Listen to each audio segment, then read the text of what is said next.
Salut à toutes et tous, j'espère que vous allez bien, en tout cas moi ça va très très bien. On se retrouve aujourd'hui pour une nouvelle vidéo sur le jeu Tour de France 2025 et aujourd'hui on va faire cette avant-dernière vidéo de ce Tour de France des moins de 25 ans avec la Décathlon AG2R. Si vous n'avez pas vu la dernière vidéo, n'hésitez pas à aller la voir, on avait fait le chrono de Péragude, l'arrivée à Luchon-sur-Bagnères et l'arrivée à Carcassonne, vous le voyez en haut à droite. On a réussi à reprendre la deuxième place à Lipovic. On s'est un petit peu écarté de Rodriguez, mais vous voyez, Del Toro a déjà plus de 2 minutes d'avance sur nous. Il reste quand même 3 étapes de montagne. On espère, surtout là sur l'étape de Courchevel, peut-être une défaillance de la part du Mexicain. Mais déjà, on va essayer de faire une belle étape au Mont Ventoux en espérant une bonne forme. Et puis on verra après, du coup, pour la dernière étape de la vidéo, un petit peu plus tard. Allez, on est parti. Bon vous voyez à l'écran, malheureusement ça ne veut pas partir, tout simplement parce que vous avez l'AUF, la Bardiani, la Cararoual et l'AIF qui sont en train de rouler, donc malheureusement un petit peu compliqué de pouvoir partir.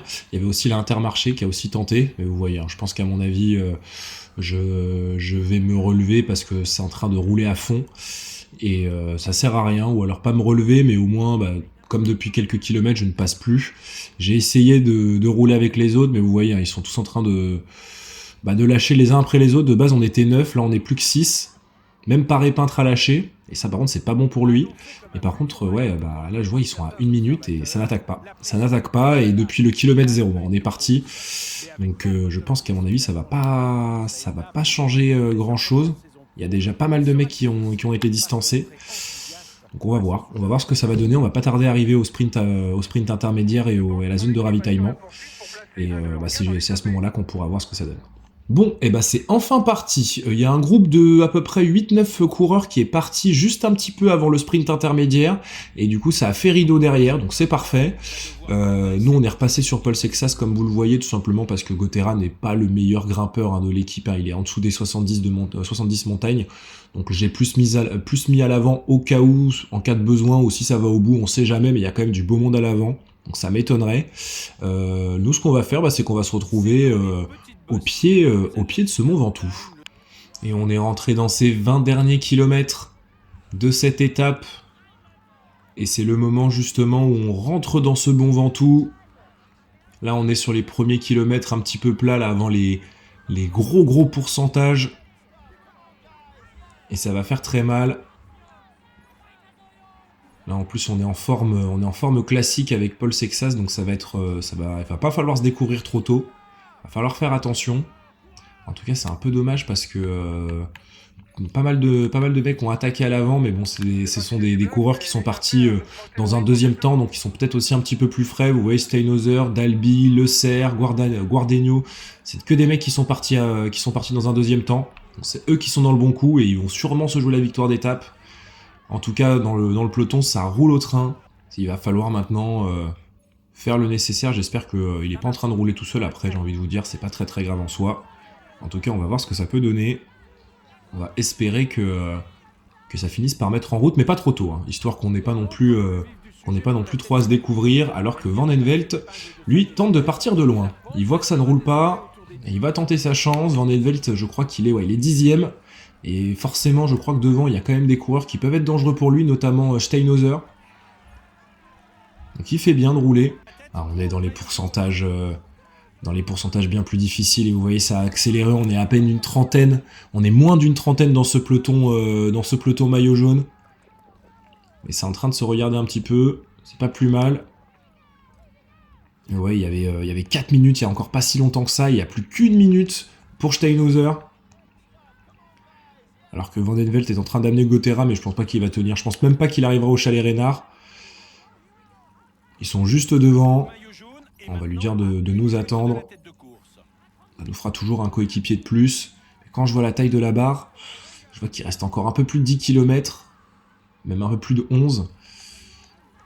Il va falloir continuer de limiter la casse, de pas trop dépenser d'énergie. Et on a fait la jonction avec l'échappée. Et donc il n'y a plus personne à l'avant, ça va se jouer entre les hommes de tête, donc il va avoir des bonifications, donc il va falloir faire attention, d'autant plus à Lipovic. Là il faut qu'on soit bien placé, voilà. Parce que là, petit à petit, forcément, les membres de l'échappée vont sauter. Mais quand je vois la taille de ma barre, j'ai peur. Là, j'ai vraiment peur de ce qui peut nous arriver. Parce que dans tous les cas, là, même s'il y a une accélération, il ne faudra pas que je la suive. Hein. Il faudra que je monte à mon rythme. Et j'ai bien l'impression que c'est ce rythme-là. Et pourtant, c'est que Torres hein, qui est en train de mettre le tempo. Bah voilà, il vient de s'écarter. Et bah c'est attaque. Voilà, attaque de Florian Lipovic, suivi par Van Netvel, par Rodriguez. Ouais, mais là, on va pas avoir le choix. Hein. C'est lui directement là qui est important pour nous. Il faut qu'on essaye de le suivre. Et en plus, il y a une zone devant. Ah, mais c'est tout de suite. Hein, il essaye de s'échapper par rapport à nous. Hein, c'est logique. C'est qu'il doit être en bonne forme. Mais il faut qu'on tente. Del Toro, lui, il est encore Ayuso. Il a aucune raison de rouler. Enfin, de se découvrir plutôt. Et maintenant, avec cette barre, ouais, non, on va pas pouvoir suivre. Hein. Il doit être dans une bonne forme. Hein, parce que nous, là, on peut clairement pas suivre. Et en plus, il y a du vent. Hein. Il y a du vent clairement là au sommet de ce mont Ventoux. Bah là, même si on est plus au niveau du chalet Reynard, mais on va arriver dans les derniers pourcentages les plus difficiles. En tout cas, Del Toro là se continue. Bah, il a raison. Il avait encore des équipiers. Et nous, je pense qu'on va perdre malheureusement, j'ai bien l'impression qu'on va perdre notre deuxième place au profit de Lipovic parce qu'ils ont l'air d'avoir beaucoup plus d'énergie que nous. Et ce qui est même le plus inquiétant, c'est qu'on va sûrement perdre notre troisième place hein, au profit de Carlos Rodriguez. Parce qu'il n'y avait qu'une minute 40 hein, entre lui et nous. 1 minute 43 même. Et là, je vois qu'on est déjà à 1 minute 10 et il reste encore 2 km et on n'a plus du tout d'énergie.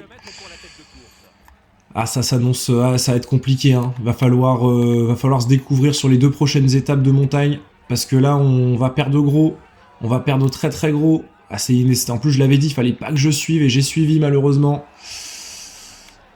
Et là, du coup, on se retrouve dans une situation vraiment très compliquée. Eh, mais en fait, j'ai l'impression que Del Toro n'est pas au mieux de sa forme. Hein, parce que regardez, Ayuso ne peut plus rouler et Del Toro ne roule pas. Hein. Et du coup, nous, forcément, on va perdre du temps. Mais là, on peut pas faire mieux. On peut clairement pas faire mieux. Ah, c'est dur, mais on peut pas faire grand-chose. Et c'est une victoire de Florian Lipovic. Devant Carlos Rodriguez et devant Picanzoli, et Del Toro était dans sa mauvaise journée, sauf que bah, malheureusement nous on n'a pas pu faire grand chose. On avait l'impression d'être en -2, pourtant on était en 0 et on va finir à plus de 2 minutes de l'Allemand. Ah ça c'est un coup dur, hein. Gros coup dur pour nous.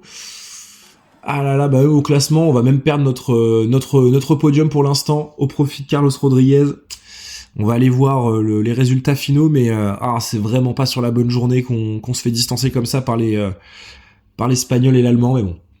On pouvait pas faire grand chose de plus, hein, j'ai bien l'impression. Eh bien, victoire de Florian Lipovic devant Carlos Rodriguez et Picanzoli. Ayuso prend la 4e position devant Del Toro et Van Envelt.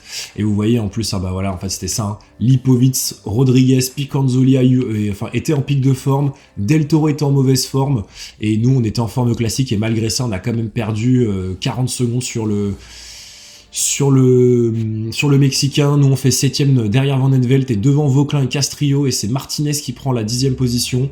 3 abandons, celui de Oscar Onley, Onley, et c'est Sanchez aussi pour la Movistar qui abandonne les 3 surchutes, et ce qui fait qu'au classement général, vous l'avez vu, Lipovic revient par contre à 40 secondes de Del Toro, donc c'est loin d'être fini. Il faudra encore une autre forme comme ça pour que ça puisse fonctionner. Rodriguez prend la 3e position et nous on descend de 2 places, on est maintenant maintenant c'est nous qui sommes à 40 secondes de Rodriguez. On a toujours un bon matelas d'avance sur Ayuso, donc on devrait sécuriser le top 5, mais il faudrait quand même essayer d'aller chercher le podium, ce serait quand même bien, même si on peut pas aller chercher la victoire finale, mais il faut qu'on se rapproche pour essayer d'aller chercher ce podium. Au classement du meilleur grimpeur, pas de changement, c'est toujours Paré Peintre qui est en tête. Pareil pour le maillot vert, toujours Paul Magnier. Et le maillot blanc, ce sera Lipovic qui l'aura demain par procuration.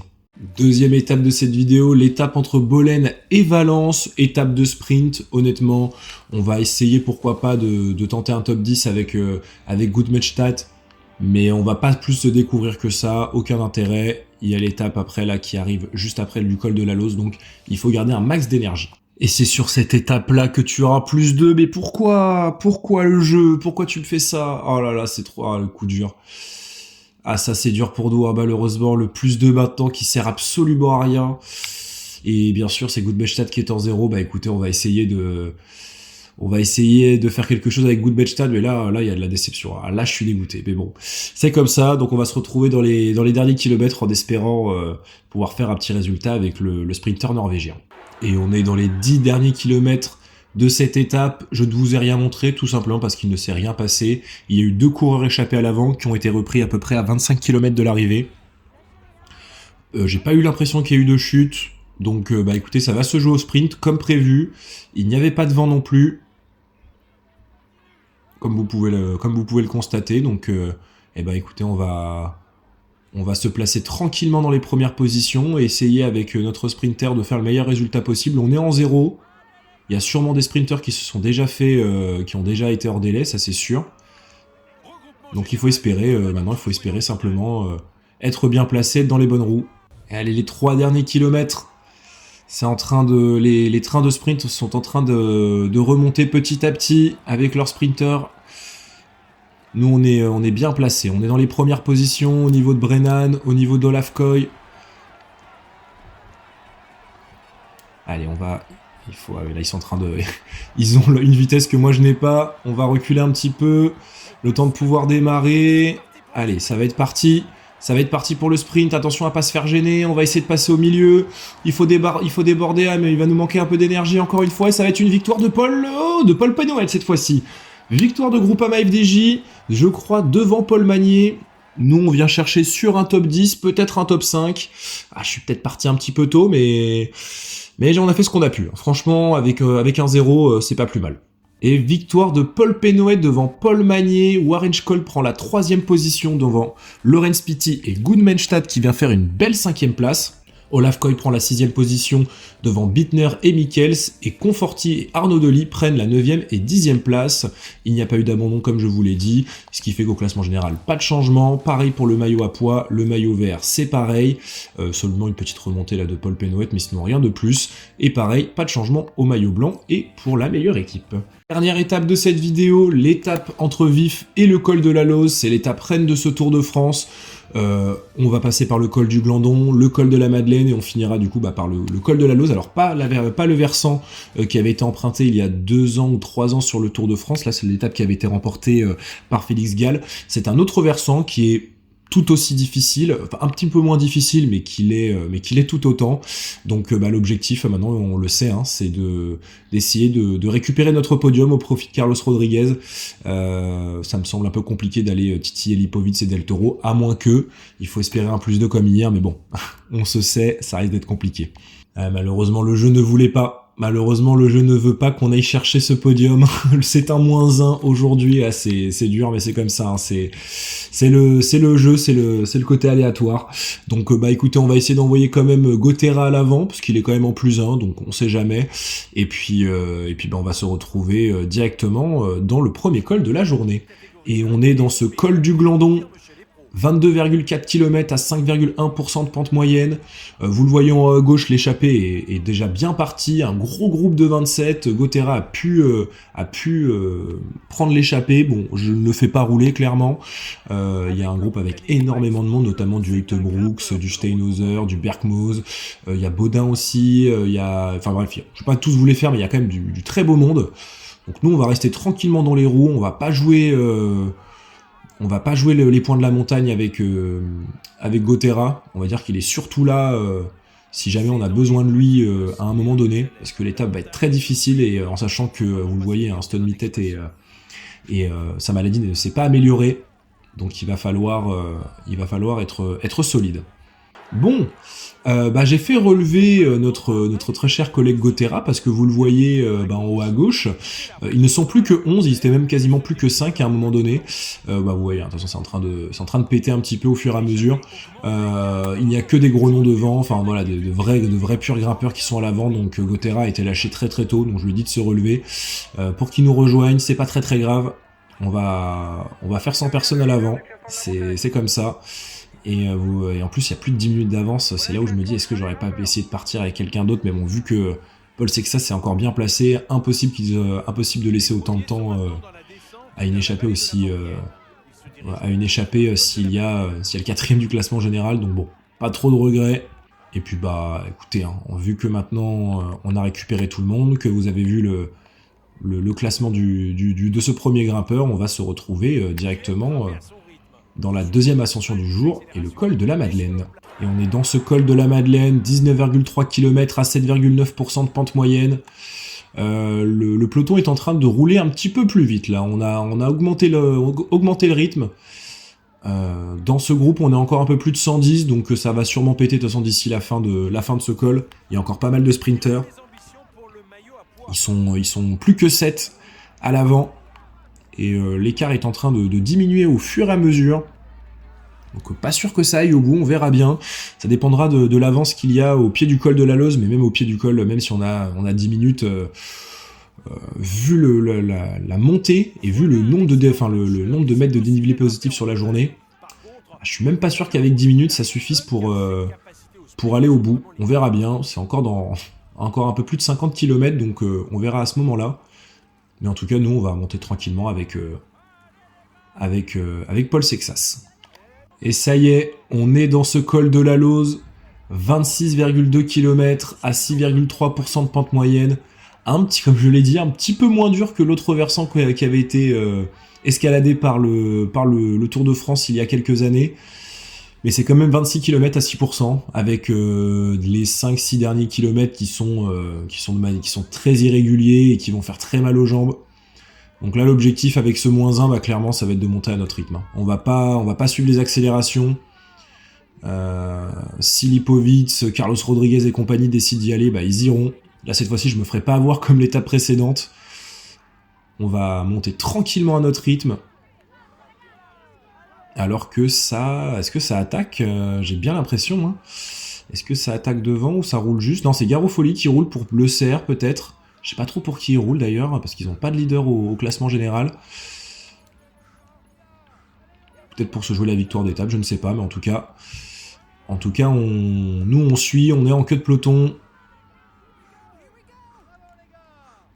Même si j'aurais aimé tenter là sur cette étape, mais avec un -1, et je vois qu'on a déjà perdu un petit peu de barre grise, donc ça va être compliqué de faire mieux, je pense. Hormis s'accrocher, je pense pas qu'on pourra faire grand-chose. Hein. Et on a l'attaque de Valentin Paré-Peintre. Ah, c'est pour eux que la Soudal Quick-Step roulait. Je me demandais, parce que je voyais Le Cerf et Garofoli rouler, je me suis dit, mais alors pourquoi ils roulent en sachant qu'ils ont personne de placé au général? Mais si, ils ont Valentin Paré-Peintre. Alors certes, qui est 11ème, hein, qui va pas jouer le maillot jaune, mais qui a le maillot à poids et qui va pouvoir peut-être faire quelque chose. Nous, on essaie de se replacer pour essayer de récupérer l'énergie. Et pareil, c'est Lenny Martinez, c'est tous ceux qui sont dans le fond de top 10, là, qui attaquent, qui essayent d'anticiper, logique en soi. Nous, on a essayé de récupérer au maximum. Hein. Franchement, là, je suis en train de gratter. Je vous montre pas tout, hein, mais là, je simule quasiment pas. Là, je suis vraiment en train d'essayer de gratter ce que je peux, parce que là, je peux vous assurer que le moindre centimètre de bleu va faire la différence à la fin, surtout avec une forme comme ça. Et c'est là où je regrette le plus d'hier. Le +2 sur une étape toute plate quasiment, quelle déception, il n'y avait même pas de vent pour pouvoir se rassurer et tenter quelque chose. Mais bon, on va pas ruminer. Mais là, l'objectif, c'est la survie. Hein. C'est la survie. Parce que dans tous les cas, le top 5, il est assuré, mais bon.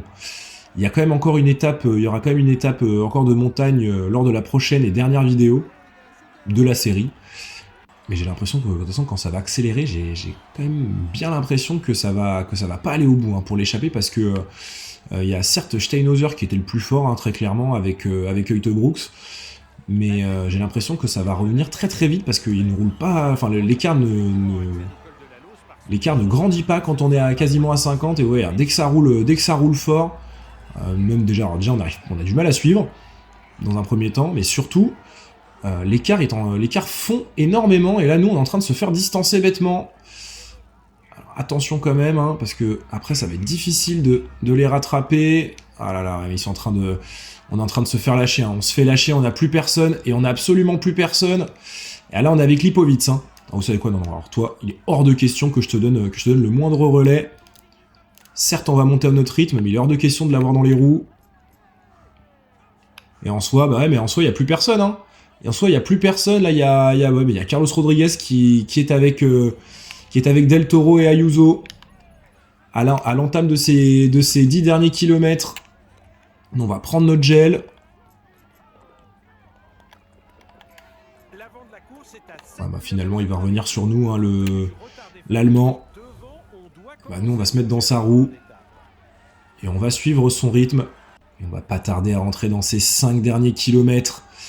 Et bah finalement c'est l'échappée hein, qui va aller au bout. Uijtdebroeks a finalement pris le dessus sur Steinhauser. Et pour la course, au classement général, et bah Del Toro a distancé Carlos Rodriguez qui a le suivi le plus longtemps et on est en train de revenir sur l'Espagnol, pardon.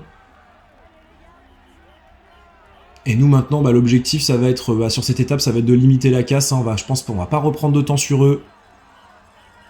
Mais au moins, sur une journée où on était en -1, on n'aura pas perdu 2 minutes comme lors de la dernière étape au Mont Ventoux. Et c'est déjà une bonne chose. Et là, on est dans les pourcentages difficiles, hein, on est dans les pourcentages atrocement horribles. Et on a quasiment plus d'énergie, malheureusement. Je pense que même en essayant de limiter la casse, bah, on va quand même perdre du temps. On peut pas les suivre. Ah, c'est dur, hein. Là on voit vraiment le podium s'échapper.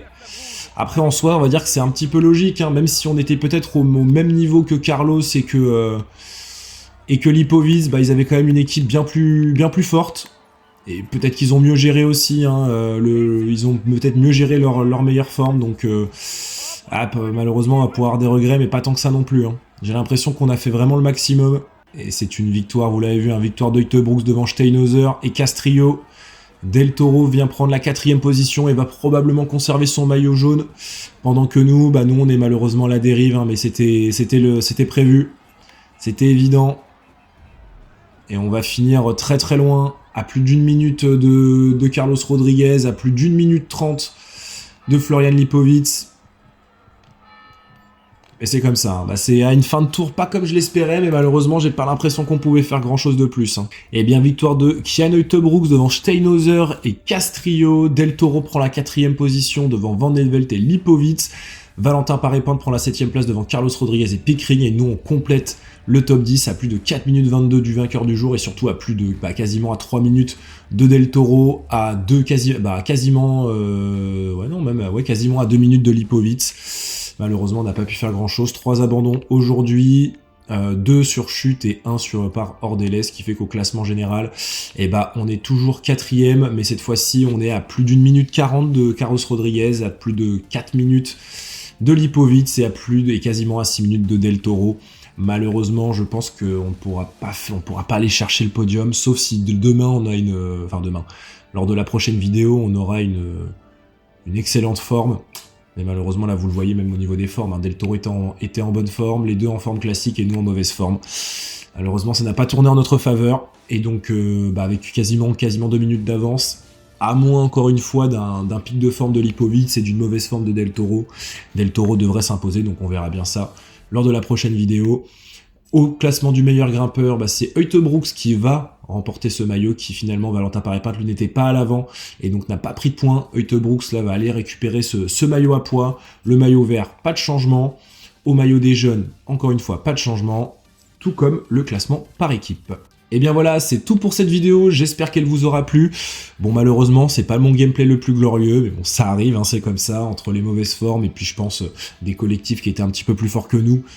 On est en train de s'incliner petit à petit, mais bon, c'est comme ça, pas de regret. Il nous reste une dernière étape de montagne où on va peut-être essayer de tout donner, tout dépendra de la forme, mais on n'aura pas le choix de toute façon. Donc la prochaine fois, il nous restera du coup cette étape-là, donc l'étape entre Albertville et La Plagne, la 20e étape entre Nantua et Pontarlier, qui est une étape entre guillemets de vallon, mais sans vraiment l'être, et la dernière étape sur les Champs-Élysées. Donc en tout cas, si cette vidéo vous a plu, n'hésitez pas à la liker, à partager et à commenter cette vidéo, et nous on se retrouve très très vite pour la suite et la fin de cette série Tour de France des moins de 25 ans. En attendant, prenez soin de vous et on se retrouve très très vite pour la suite. Ciao ciao.